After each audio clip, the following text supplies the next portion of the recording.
പാലക്കാട് തൃത്താലയിൽ വാഹന പരിശോധനയ്ക്കിടെ SIയെ വാഹനം ഇടിച്ചു വീഴ്ത്തി.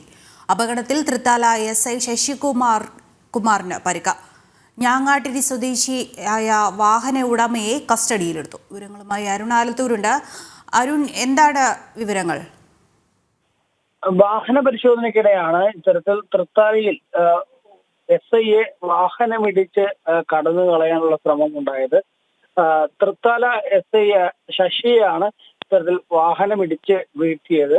ഞാങ്ങാട്ടേരി സ്വദേശിയായ വാഹന ഉടമയെ ഇപ്പോൾ പോലീസ് കസ്റ്റഡിയിൽ എടുത്തിട്ടുണ്ട്. ഈ സംഭവ സമയത്ത് ഈ വാഹന ഉടമയായിരുന്നില്ല വാഹനം ഓടിച്ചിരുന്നത്, ഇയാളുടെ മകനാണ് വാഹനം ഓടിച്ചിരുന്നത് എന്നുള്ളതാണ് പോലീസിന് ലഭിച്ചിരിക്കുന്ന വിവരം. പക്ഷേ ഈ വാഹനം ഓടിച്ചയാൾ ഒളിവിൽ പോയിരിക്കുകയാണ്. ഒളിവിൽ പോയ പ്രതിക്കായി പോലീസ് അന്വേഷണം ആരംഭിച്ചിട്ടുണ്ട്. പാലക്കാട് നിന്ന് അരുൺ ആലത്തൂരാണ് വിവരങ്ങൾ നൽകിയത്. വാഹന പരിശോധനയ്ക്കിടെ SIയെ ഇടിച്ചു വീഴ്ത്തുകയായിരുന്നു. വാഹന ഉടമയെ കസ്റ്റഡിയിലെടുത്തിട്ടുണ്ട്.